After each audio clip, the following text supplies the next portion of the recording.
Bonjour, aujourd'hui je vais vous parler de mon petit cahier d'exercices qui s'appelle Je gère mon stress, donc qui est sorti chez Jouvence, qui fait 90 pages à peu près et qui se présente donc sous ce format-là, qui est très pratique. C'est un format de poche et je vous montre un peu ce qu'il y a dedans si vous ne connaissez pas les cahiers d'exercices. Donc le principe en fait des cahiers d'exercices, c'est quoi? C'est un stage dans un bouquin pour faire le stage en fait entre guillemets chez soi, seul ou avec des amis par exemple, ou avec un conjoint.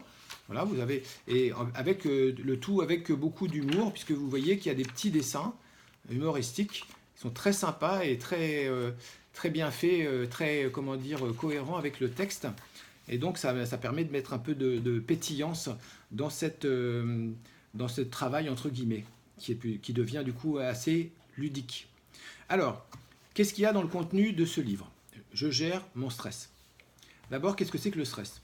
Le stress, c'est un état émotionnel complexe qui est un mélange en fait des différentes émotions de base, mais essentiellement la peur.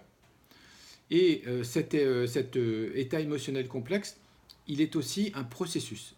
Ça veut dire qu'il suit une courbe ascensionnelle, un peu une courbe logarithmique pour ceux qui ont fait des mathématiques. Autrement dit, et pour dire les choses autrement, plus ça va et plus ça va vite. Donc, une fois qu'on a compris ça, eh ben, la conséquence ou la conclusion s'impose d'elle-même. Pour arrêter un processus, il faut intervenir le plus tôt possible.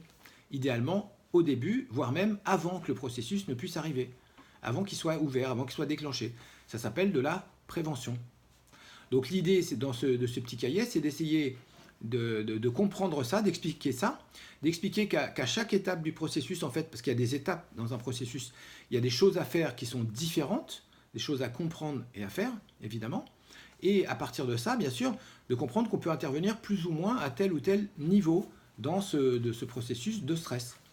Donc l'intérêt, bien sûr, c'est encore une fois, de s'analyser soi-même. Donc vous avez, vous avez des petits questionnaires, des petits quiz un peu partout qui vous permettent de faire le point sur ce qui vous stresse, pourquoi ça vous stresse et tout ça. Voilà. Donc il y a beaucoup de petits, comment dire, quiz. Je vais essayer de vous en montrer quelques-uns. Voilà, vous avez des quiz comme ça. Voilà. Je sais pas si on voit. Voilà. Alors, qu'est-ce qu'il faut comprendre dans cette histoire de stress? La première chose aussi, c'est que le stress a une particularité, c'est qu'il est dissymétrique. C'est-à-dire que le stress, en fait, c'est une émotion, et comme tous les états émotionnels, il a tendance à avoir une courbe comme ça, en fait. Ça monte vite, ça redescend très lentement. Ça veut dire que, par exemple, vous êtes tranquillement assis dans votre canapé en train de lire ou de regarder un truc, et puis le téléphone sonne, ou la sonnerie de l'appartement dans lequel vous êtes, et vous sursautez, et ça vous fait passer en fait d'un niveau 0 à un niveau, on pourrait dire, je sais pas, 1, 2, 3, 4, 5, 6, 7, 8, 9.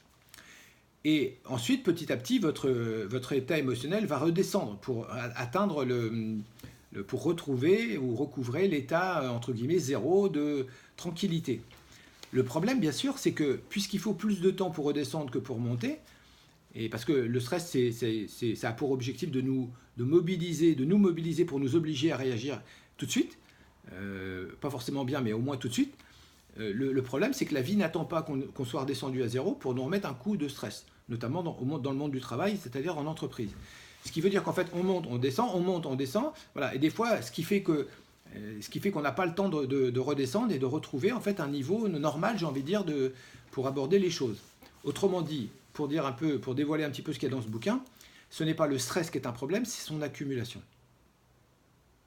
Voilà. Donc ça, c'est la démonstration que je fais. Après, il y a beaucoup d'exercices à faire à l'intérieur de ça, qui en général ont tendance à montrer deux choses. D'abord, évidemment, le stress s'exprime de façon très variable à travers des signaux variés. Il y a deux types de signaux qui trahissent le stress. Il y a les signaux comportementaux, c'est-à-dire ce qu'on fait, et puis il y a les signaux corporels, c'est-à-dire ce qu'on fait à soi-même, ce que notre corps nous fait ou ce qu'on fait à travers son corps. Autrement dit, les maladies, entre guillemets, au sens très large du terme. Donc à partir de ça, c'est intéressant de s'auto-évaluer, de comparer ces deux indicateurs et de les comparer aussi au degré de stress, entre guillemets, objectif, ou du moins moyen, que ressentent les gens par rapport à des événements donnés. Parce qu'il y a des courbes qui circulent, une espèce de courbe, enfin pas une courbe, pardon, une échelle de stress, pardon, excusez-moi, qui évalue en fait les événements du plus stressant au moins stressant, en passant par, évidemment, le plus stressant, c'est la mort de l'enfant, ou voilà. Après il y a la mort du conjoint qui est juste en dessous, je crois. Enfin bref, et puis il y a des événements bien sûr de moins en moins stressants, mais qui peuvent l'être, tout ce qui touche en fait à des changements ou à des pertes ou à des crises ou des choses comme ça. Voilà. Donc il y a une échelle de stress, c'est une moyenne évidemment. Ça ne veut pas dire que le chiffre est forcément le même pour tout le monde, mais c'est un indicateur. Et ce que je me suis aperçu en animant des centaines de stages sur la gestion du stress, c'est que quand on met en fait en parallèle ces deux types d'indicateurs, on s'aperçoit que ça correspond presque jamais. Autrement dit, soit les gens ont beaucoup d'événements stressants dans leur vie objective et un stress faible ou moyen. Dans ce cas-là, ça veut dire qu'ils gèrent plus ou moins bien. Mais aussi et surtout, à l'inverse, je dirais que des fois, les gens ont un niveau de stress moyen et ils ont un degré de stress dans leur corps et dans leur tête qui est beaucoup plus fort. Ce qui veut dire que quelque chose va amplifier le stress. Donc, qu'est-ce qui amplifie le stress? C'est évidemment ce qu'on appelle les drivers.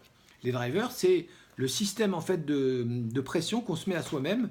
Et vous en connaissez quelques-uns. Les drivers, c'est des injonctions inconscientes et permanentes du type sois fort, sois gentil, fais plaisir, dépêche-toi. Qu'est-ce qu'il y a d'autre encore? Fais plaisir, sois parfait et fais encore un effort. Voilà. On pourrait en rajouter d'autres parce que je ne suis pas sûr qu'il y ait que cela, mais pour ceux que l'analyse transactionnelle a identifiés, c'est cela. Donc c'est intéressant aussi de regarder comment soi-même nous stressons nous-mêmes à travers ces injonctions. Et comment nous rajoutons en fait du stress sur le stress, bien sûr.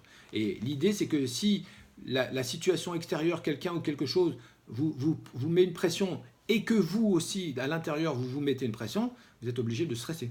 Parce que vous ne pouvez pas vous battre contre deux ennemis, un ennemi à l'extérieur, un ennemi entre guillemets à l'intérieur non plus. Ça, c'est pas possible. Voilà. Après, il y a un autre exercice que je vous propose, en fait, c'est tout simplement d'évaluer les sources de stress. Donc il y a 10 sources de stress qui sont assez connues. Donc l'intérêt, c'est de les évaluer pour essayer de savoir en fait qu'est-ce qui vous stresse. Et là, il y a deux possibilités. Il y a deux types de schémas. Il y a des gens en fait qui ont une ou deux ou voire trois sources de stress très importantes. Dans ce cas-là, les solutions, elles sont déjà indiquées. C'est-à-dire que c'est par là qu'il faut travailler.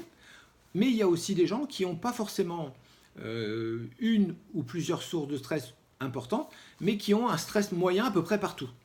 Voilà. Le problème, c'est que le stress s'accumule. C'est-à-dire que un peu, plus un peu, plus un peu, plus un peu, plus un peu, ça finit par faire beaucoup. Voilà. Ça, c'est plus vrai chez les femmes, et l'autre schéma est plus vrai chez les hommes. Mais il n'y a pas, à mon avis, rien à en tirer par rapport à ça. Donc ça, c'est intéressant aussi de voir comment on arrive à être stressé. Et après, bien sûr, il faut travailler sur les solutions, bien sûr. Et les solutions au stress, elles vont s'appuyer essentiellement sur les différentes, les différentes étapes, les différents degrés de stress. Donc déjà, pour commencer, il y a une espèce d'analyse à faire des fausses solutions. Probablement, vous avez déjà essayé des choses et certaines choses n'ont pas marché, donc c'est des fausses solutions. C'est souvent des dérivatifs, des choses comme ça. Et puis après, il y a, en fonction des différentes étapes, encore une fois, qui nous font passer du bien-être ou du confort ou de la zénitude, je ne sais pas comment on pourrait appeler ça, ce que j'appelle l'étape 0 à l'étape où on est stressé, voire surstressé, eh ben, ça peut être intéressant de voir ce qu'on peut faire à chaque étape. Et à chaque étape, on peut faire des choses différentes. Donc je ne vais pas développer ça parce que sinon il n'y aura plus d'intérêt de lire le livre, mais sachez qu'il y a en gros à peu près 5 étapes, et que ces 5 ou 6 étapes, ça dépend comment on considère les choses en fait, et qu'à chaque étape, encore une fois, prévention, au début, au déclenchement, pendant ou juste après, on peut et on doit faire des choses différentes pour enrayer, encore une fois, ce stress, pour le ramener le plus rapidement possible en fait à l'étape 0 pour retrouver la zénitude qui permet d'abord d'économiser de l'énergie, d'avoir plus de confort, plus de liberté et plus de clarté aussi pour agir et pour se protéger. Voilà. Donc si ça vous intéresse, je gère mon stress, Jouvence, donc une centaine de pages, format poche. Voilà. Merci de m'avoir écouté et à bientôt.